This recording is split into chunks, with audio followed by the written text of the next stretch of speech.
If you think this is how exos are made and how maging works, then this video is for you.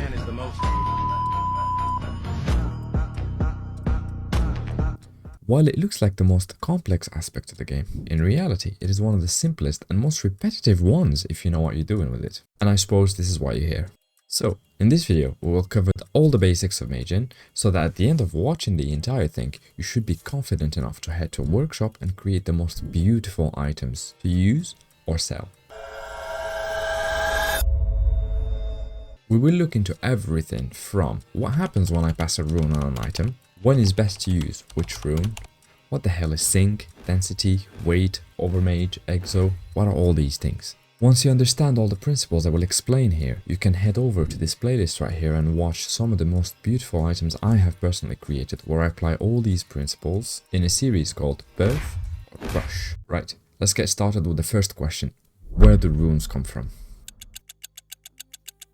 Now then, the vast majority of items in Dofus fall somewhere in this cycle. You farm resources to generate them, then you combine them to make items, you shatter an item to transform it into the runes that make it, and then you combine the runes to make bigger ones, that you then destroy by passing on an item to make the stats better. We mentioned shattering an item. This is done in any Smith Magus workshop using the Crusher. Combining runes is done in the same place by choosing the second option. Passing a rune on an item, finally, is done in the relevant workbench. Every type of item is linked to a Magus profession, which needs its relevant bench. Note that you need to have the profession at the level of the item or higher in order to mage it. Here, for example, I can mage level 200 items, but here level 9 and 6 maximum. Good stuff. Once you open the bench to start work on an item, you see that every characteristic has a set of runes associated with it in a line. Some have 3, some have 2, and some have just 1. If you look at any item, you see that any characteristic it has can be augmented by passing the appropriate rune for the stat. If you want to increase vitality, for example, you need Vit runes. If you want to increase agility, you need Agi runes. Crit rune. That's a penis! You get the point.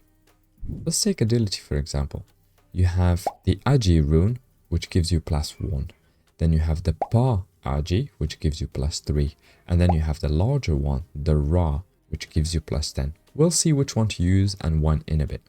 First, what happens when I try and apply a rune to an item? Well, one of 4 possibilities really.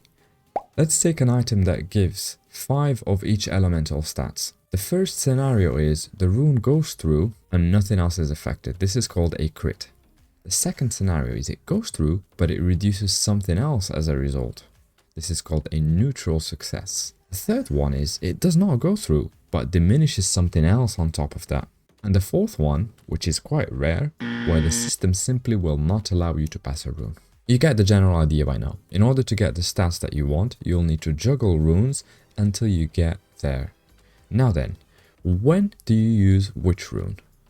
Take the strength example here. The thing to retain here is, the closer you get to 20 times the value of the rune, the more likely you are to critical fail. This is called the 20 times rule. How original! Here's how it looks in practice. Let's take this amulet with 1 to 100 strength maximum. Starting from 20 strength, my +1 rune starts to have a hard time passing and critical fails a lot more. It can pass at times for sure, but the likelihood is incredibly small. So then we have to switch to the bigger rune because 20 times the value of the rune, which is +3, so 20 times 3 is 60, where my bar strength starts facing the same difficulty as we've said earlier and for the same reasons. And again, not impossible to land, but increasingly unlikely. So the next thing is to use the raw strength to finish the item, which gives us +10 stats. And this holds true for all characteristics in the game. Let's take a popular stat like the critical damage on a treadfast item. It would be difficult to pass +1 crit damage when the stats are above 20. Now we know why. So we will have to use the Pa crit damage rune, which gives +3. Here's one that catches people off guard, and check how well you understand the 20 times rule. The smallest Vit rune gives +5. When should you start using the Pa Vit and then the Ra Vit?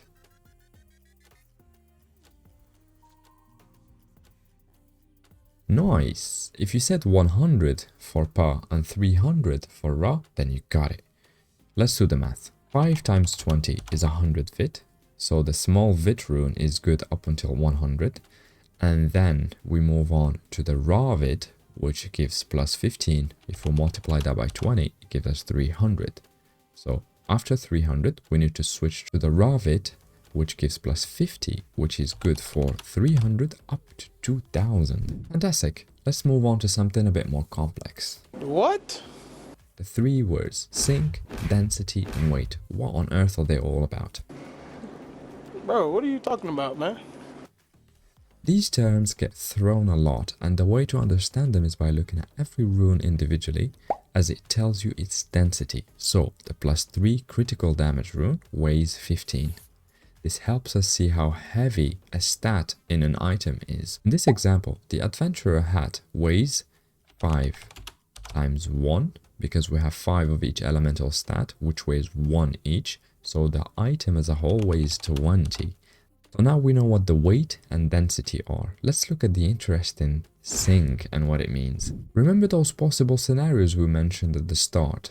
First, what happens when I try and apply a rune to an item? Well, one of 4 possibilities really. Sink can come in if the rune goes through either in a success, neutral, or a critical fail manner. Both of which means some characteristics will go down in the item. Now, focus here please. The Magian system loves balance. So with each click, it will keep track of what you added and what you lost on the item. This is what I call the balance system. Perfectly balanced. Right. When a rune passes neutral success and it reduces a stat equal in density, like here, we lost 1 agility and gained 1 chance, both of which have a density of 1. Some other times, the system just gets it wrong. And what I mean by that is you could pass a rune with a density of 5 and you lost something else worth 10. Either one stat or a combination of stats, the total density of which or the total weight of which is 10. This is how you know such thing happened in the first place. The line here at the end tells you plus sink. That's what tips you off. The system is telling you that it took off more than it should have, so you still have some sink you can use for free before the balance is restored. By the way, it doesn't tell you exactly how much you have. You have to calculate. An easy way to do that is to stop at the line, hover on top of each rune and note its density. So when it comes to calculating how much sink you have, I like to start by finding out how much I have lost. These are the negative values here. Once you determine their density, you then subtract the one that you added, which is always shown at the left here in the image. In this case, while it doesn't tell me, I know I've lost 10 density while adding 7, so my sink is 3. Note here that passing a rune when you have sink left means the rest of the stats are safe, meaning they won't decrease if it neutral successes or critical fails until you use all of it up. When you pass runes with sink available, you will see next to the rune minus sink, meaning you have consumed some of it, without telling you how much. And here again, you need to calculate it simply by knowing how much you have, and then you take from it the density of the rune you've passed. This is how it looks like. Mind you, sometimes a rune will pass in crit, and you can tell by the bright color and the absence of minus sink next to it. This means it has not used up any sink and it landed for free at no cost. Consider this a gift from the game. So, whatever sink you had prior to pressing that rune, you still have it. So, you guessed it. If you lose an AP, which has the highest density in the game of 100, you will have a massive sink. This is how you can make beautiful items or produce some big overmages. Speaking of overmages, it simply means when you go over the normal stats on an item. I can hear you think it already. What is an exo then? Exo simply stands for exotic mage, meaning adding a stat that doesn't exist on the item normally, and other times it simply means landing one of these 4 runes. The common point between these runes is they're all above 30 density, and anything that fits this description, as in if you keep adding overs and overs, once you reach 30 density, then the chance of landing that rune becomes 1%. Pure luck, no skills involved. Although there's a lot of skills, which you now are beginning to have, involved in making an item with beautiful stats prior to attempting the exo.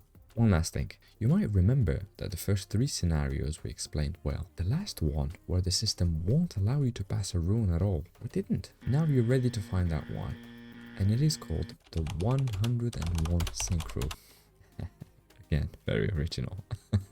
If you take an item without an AP and pass an AP rune, because we said the rune is over 30 density, it has 1% chance of passing. It could either crit and land on the item and you just got an exo, or it would critical fail and destroy your item. So passing 100 density on an item is possible. Now, if you do land an AP and attempt runes starting from the heaviest all the way down, you keep getting this error message until you reach runes with a density of 1. This is why we have some AP exos with 1 elemental stat, or 10 initiative, or 5 vitality, because all of them have a density of 1. This is how we arrived at the 101 sync rule. So every item has 101 hidden sync that can be filled with a lot of luck. Please note that some items have 2 AP, 2 range, or 60 pushback damage, meaning the line itself is way over the 101 sync rule. So items like these cannot go over on that line. You can still mage them from 0 up until the maximum stat, but you cannot exo that very stat, and you cannot go over that stat because of the 101 sync rule. The simplest example I can give you is the Tofu cape with 100 agility, which won't let you pass 101 agility, or this amulet with 100 strength, or this amulet with 2 AP. You get it now. In future videos we will talk about some advanced maging techniques like control drop, patterns that result in critical success, how to mage negative stats, transcendence runes, and more and more and more. Nobody likes to watch an hour-long technical explanation video, so now you have all the foundation to go out there and make some beautiful items. I mentioned it in the beginning, and I will end on it. I do have a series called Perf or Crush that you can go and watch and see all these principles we've explained today in action, and others that we will get to in the next one. If watching this video has enhanced your maging skill or helped you make some beautiful items, or you simply have a question, then come and join us in the best English speaking community Discord out there, where we have a dedicated channel to maging and professions with the top 2 maguses in all of the Talkasha server there. Oh, and this guy. With that said, thank you very much for watching, and catch you on the next one. Peace. This man is the most